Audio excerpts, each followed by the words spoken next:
মালনীচোরা চা বাগান পেরিয়ে একদম চা বাগানের ভেতর দিয়ে এসে এখানে বামে একটা রাস্তা গেছে, এই রাস্তা দিয়ে সচরাচর লোকজন যায় না। এখানে কয়েকটা বসত বাড়ি আছে, চা শ্রমিকেরা এখানে বাড়ি বানিয়ে এখানে থাকেন। আর আমরা চলে আসছি এদিকে একটা সুন্দর উপত্যকার মতন, একদম সুন্দর টিলার ফাঁকে ফাঁকে চা গাছগুলো দেখা যাচ্ছিল। তো আমরা ওই জায়গাতে যাওয়ার জন্য আমরা দেখতে চাচ্ছিলাম ওই জায়গাটায় কোন দিকে যাওয়া যায়। তো এদিকে আসলাম, অনেক চমৎকার এবং অনেক ভালো লাগতেছে এই প্রকৃতিটা। আর এই দেখেন, এই যে ছোট ছোট টিলা দেখা যাচ্ছে না একটু দূর,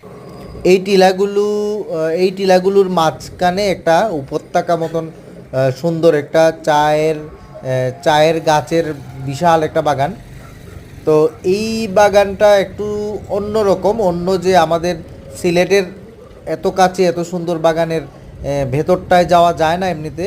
বাট আমরা যেহেতু বেশি এক্সপ্লোরার হিসাবে বেশি ঘোরাঘুরি করি, এই জন্য আমরা ঢুকে যেতে পেরেছি। এই জায়গাটা দেখেন কি চমৎকার, সূর্যটা কিছুক্ষণের মধ্যে সূর্যটাও ডুবে যাবে। অনেক চমৎকার না পরিবেশটা? অনেক ভালো না? অনেক শান্ত না পরিবেশটা? একটা মানুষও নাই, কি সুন্দর নির্জন প্রকৃতি। চলেন।